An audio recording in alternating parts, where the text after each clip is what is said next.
Compartilhe, inscreva-se no canal, deixe seu like e faça um comentário. Só assim você estará nos ajudando a fazer com que esse vídeo chegue a mais e mais pessoas.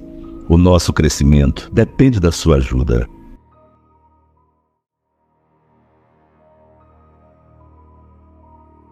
O que vou relatar aconteceu com meu avô, em meados da década de 1960.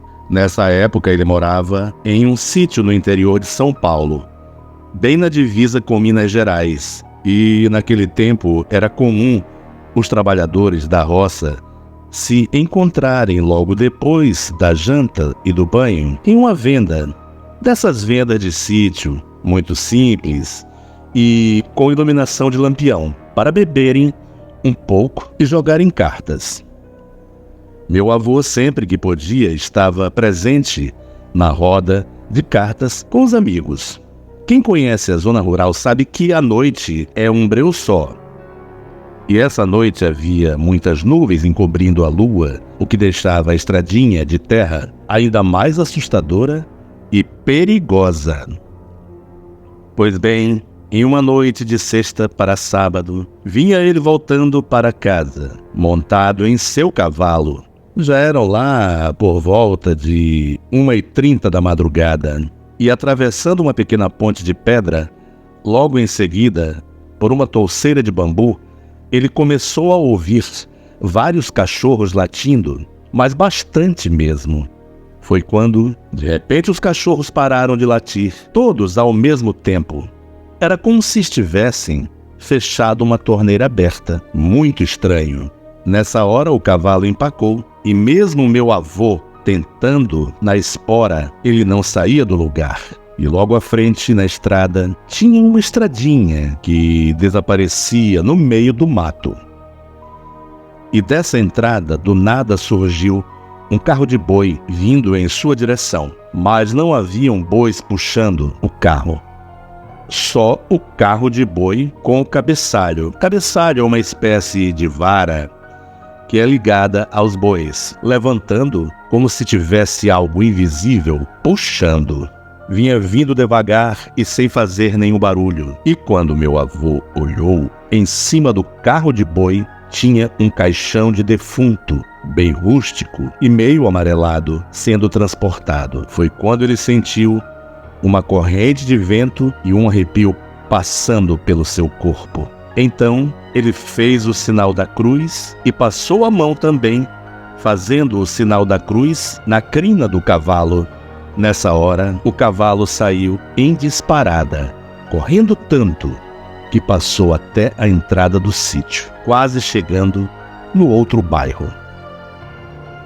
No outro dia, meu avô, contando sobre o acontecido às outras pessoas, lhe disseram que uma mulher havia sido assassinada nessa entrada do mato, no ano de 1897. E muita gente já viu e ouviu muita coisa naquele trecho da mata, inclusive uma criança chorando entre as árvores, sempre ao escurecer, no final da tarde. O mais estranho é que o cavalo nunca mais passou nesse trecho da estrada, nem de noite, nem de dia. E quando meu avô tinha que passar por lá, tinha que usar outro cavalo ou ir a pé.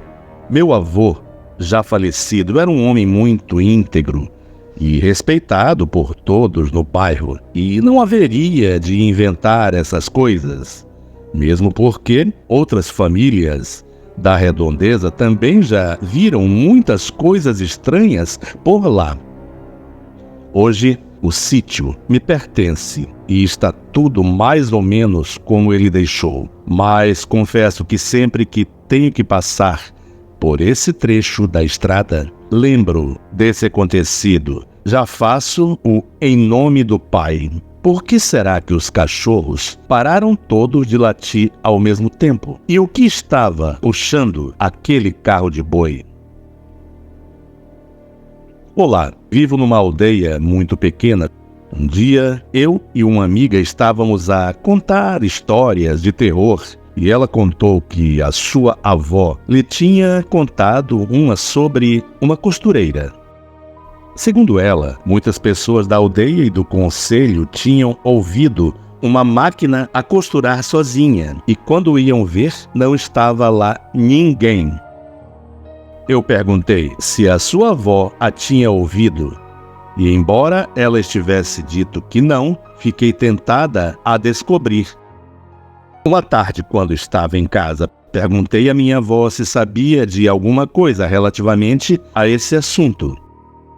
E, para minha surpresa, ela disse que tinha sido uma dessas pessoas que ouviu a máquina a coser sozinha. A minha avó tinha 9 ou 10 anos na época.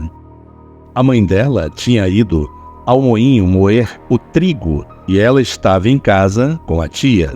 Estava a ajudar a tia a fazer o pão e ouviu costurar.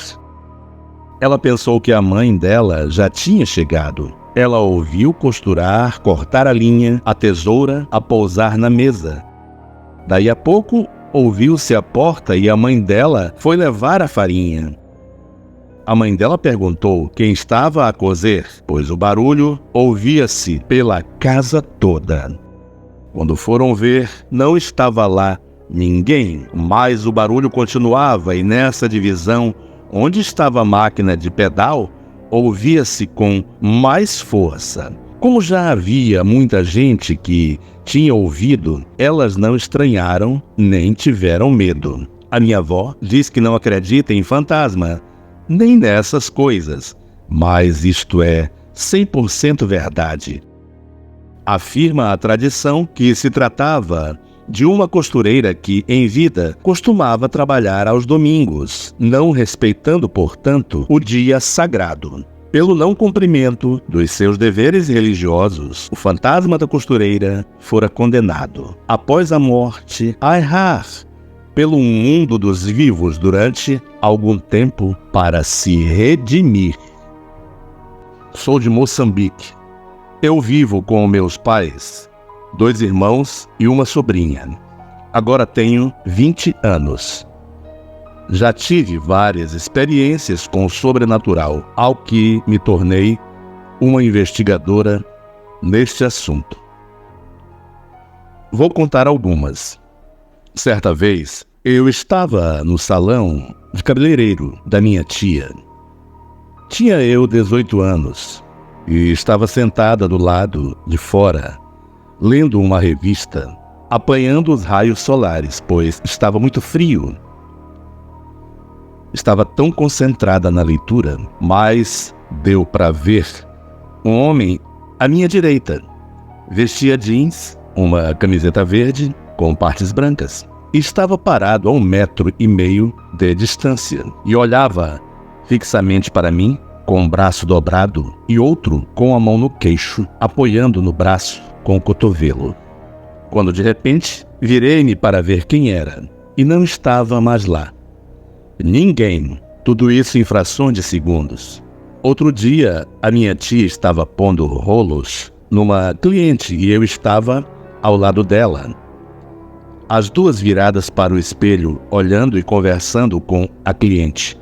E de repente, vi uma figura formando um rosto no canto do espelho. Parecia uma nuvem castanha. Quando olhei aquilo, sumiu. Nossa, tremi todo o corpo e vieram-me lágrimas.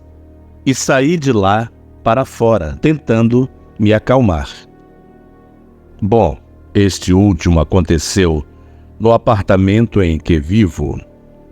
Saí do meu quarto e fui em direção à cozinha, beber água. Quando saí da cozinha, em direção da sala de jantar, para chegar lá, teria que passar pelo corredor, que dá a visão para o quarto onde os meus irmãos dormiam. A porta estava aberta e pude ver meu irmão saltando no beliche onde dorme. E quando virei-me para ver melhor, o meu irmão, ele saiu em outra direção, como se quisesse esconder-se de mim. Nem liguei. Cheguei à sala e dei de cara com todo mundo. Minha mãe, meus 2 irmãos e sobrinha. Só estávamos nós em casa, então, quem era aquela coisa na cama do meu irmão?